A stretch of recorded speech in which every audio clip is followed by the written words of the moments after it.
And welcome everyone to this week's episode of Craze's Corner.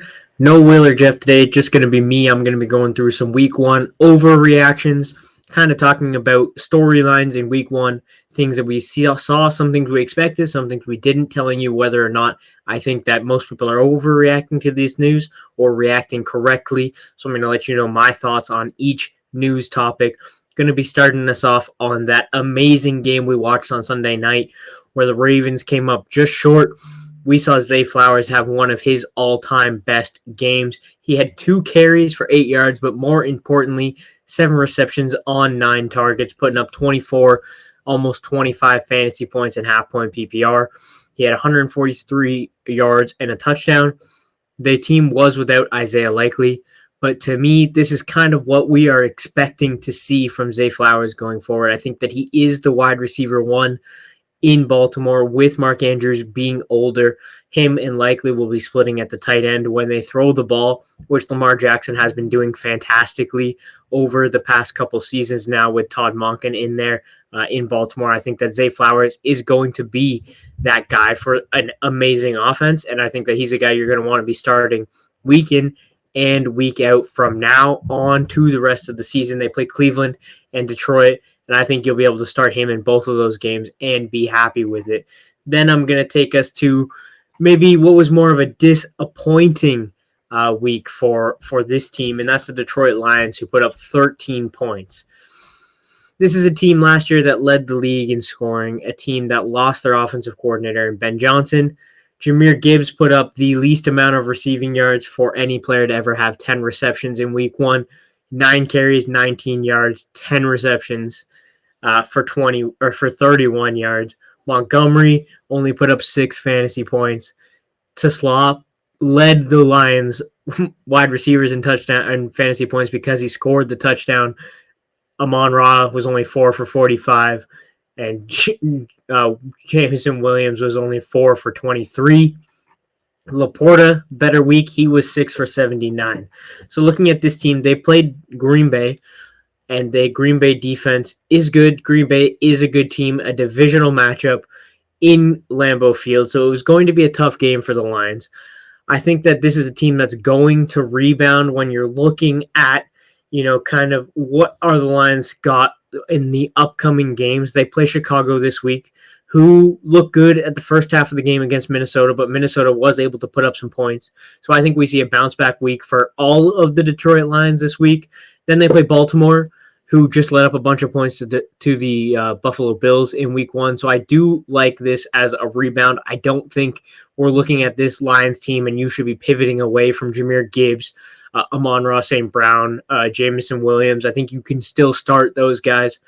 And I'm not overly concerned if this does happen to be a trend, for the next 4 weeks, and they keep letting you down week in and week out. Then I think we will have to look at it, but I don't expect them to do that. This team is too talented, so I do expect them to rebound going forward into these next few weeks. So don't overreact and start to get rid of your Detroit Lions. Next, I'm going to take us to the Thursday night game. One of the biggest stories that some people maybe have already forgotten about, the wide receiver 3 on the Philadelphia Eagles, apparently, and that's A.J. Brown. I'm not worried about A.J. Brown. If you look at his game log from previous seasons, this is a team that doesn't throw the ball as much, and with that does come the volatility of he's going to have some down games. So for me, I think that A.J. Brown's going to bounce back. You're gonna have inconsistent games. It's not going to be his only single-digit game, but they play KC this week, so they're going to have to put up some points. Patrick Mahomes is going to be throwing on them, so they're going to have to throw the ball a little bit more.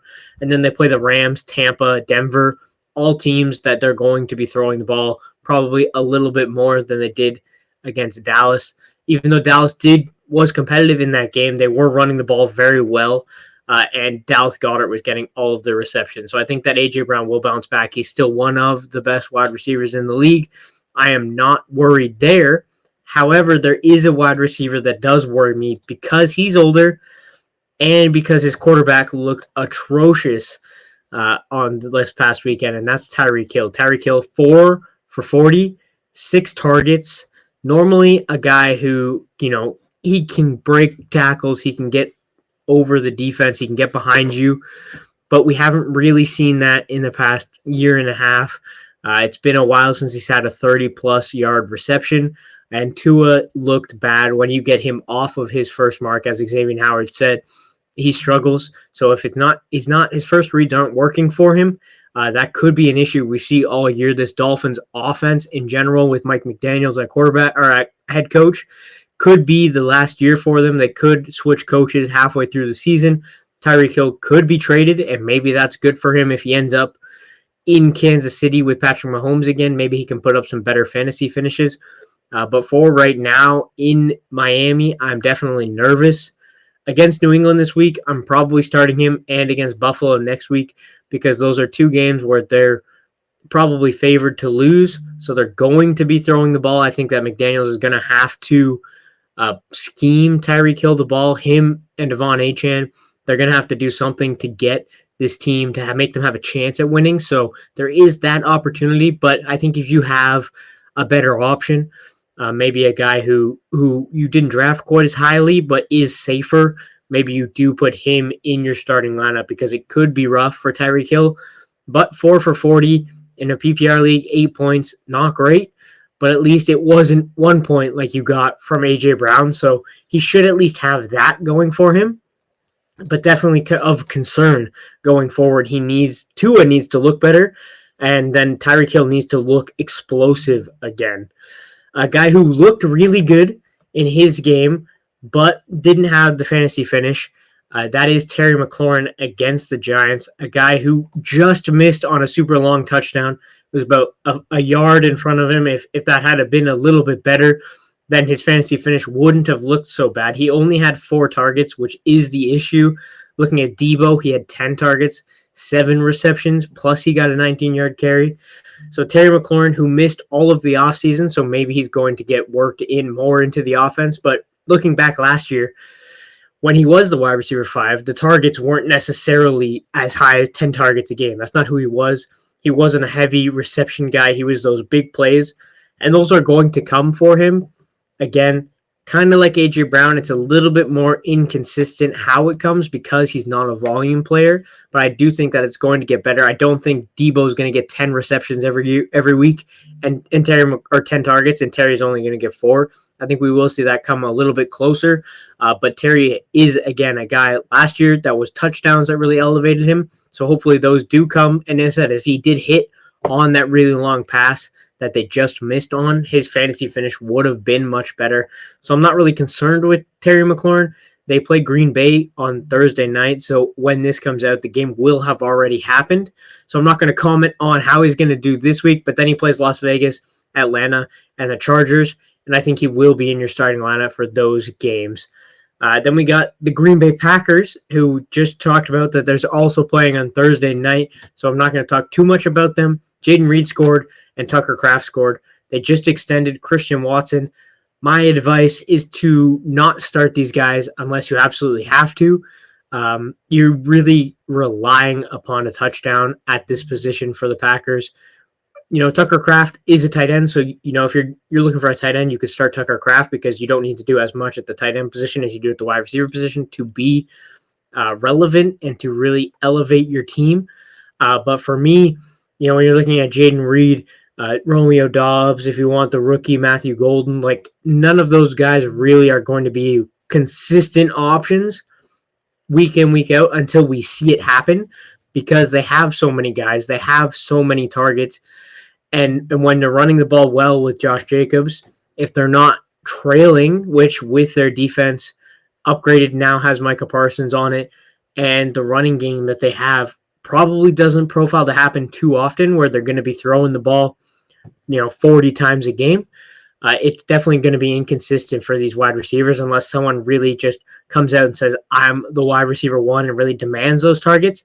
I think you're going to be inconsistent and kind of betting on a score for whichever one you're playing whichever week. So maybe to cover a bye week, you can put one of them in and hope they score. But if they don't score, you'll probably be disappointed. Speaking of disappointments, Brian Thomas Jr., 1 catch on 7 targets this past week against the Panthers. Similar situation to some of these wide receivers in Green Bay where they didn't need to throw the ball to win that game. against the Carolina Panthers. Travis Etienne was able to run all over them, but he still had 7 targets, which is good, which is what you want to see. He was the second highest target on the team. That got Travis Hunter really involved. But I think when you need, when they're relying upon Trevor Lawrence and this passing game, I think Brian Thomas is still going to be the go-to. It's not going to be Travis Hunter, in my opinion. I think that Brian Thomas is still the best wide receiver there. So if you're in a redraft league and you see that the Brian Thomas Jr. manager, maybe he's not super confident coming off of one catch week 1, if you can go and try to acquire him, that would maybe be the direction I would go with Brian Thomas. But if you have him, I would absolutely hold on to Brian Thomas. I don't think he's going to do that bad every week. I think that this is just a one-time thing where they really didn't need him. And I don't project Jacksonville to be a team that's often up and not really needing to throw the ball to succeed that often. They're not quite that good. They just happen to play one of, if not the worst team in the league right now, at least by defenses and the way that they played. And the other guy I want to talk about who had a great week 1, really kind of came out and proved a lot of his supporters right. I did everything that you wanted to see in the absence of Chris Godwin, and that's Emeka Egbuka with the Tampa Bay Buccaneers. He had 2 touchdowns, 6 targets, 4 receptions, 67 yards. And most importantly for me, he was on the field 93% of the time. So he was out there running routes. He was the wide receiver 2 behind Mike Evans. And, Mike Evans, again, kind of like Terry McLaurin, not a volume play. He's a big play type guy. I think that Egbuka can fit in that role where he takes a lot of the volume from Baker Mayfield. Not too much competition for those targets. Cade Otton is there. And Sterling Shepard was the next target with 6 targets. So with Evans and Egbuka, I think that Baker has proven that he can support that. The running game, not super strong in Tampa. So for them to be in games like they won by 3 points in Atlanta based on a missed field goal at the end of the game, I think that's going to be the recipe for success, is on the back of those wide receivers, especially while Chris Godwin is not there and while Chris Godwin is ramping up from his injuries. I think that Egbuka is going to be a great start. And he's a guy I would probably play over Tyreek Hill, maybe even over Terry McLaurin, at least until we can see them bounce back. I wouldn't play him over an A.J. Brown, but definitely over Tyreek Hill and Terry McLaurin. Any of the Packers wide receivers, those guys that we've talked about, I would put Egbuka in my lineup over them, but I would not put him in over Zay Flowers, Amon-Ra St. Brown, or Brian Thomas Jr. So there we go. There's some takeaways, mainly at the receiving position, but we also talked a little bit about Jahmyr Gibbs. But those are my takeaways, my not overreactions, and some people are overreacting to some of these news. So I hope you guys enjoyed. Hope it was helpful for you guys. And now we're going to move on to week 2, see which of these things kind of comes back down to earth. And I'll be back next week, hopefully with Jeff and Will. So make sure you guys stay tuned for that. Thank you for watching. And as I said, I hope you guys enjoyed. I'll see you again next week.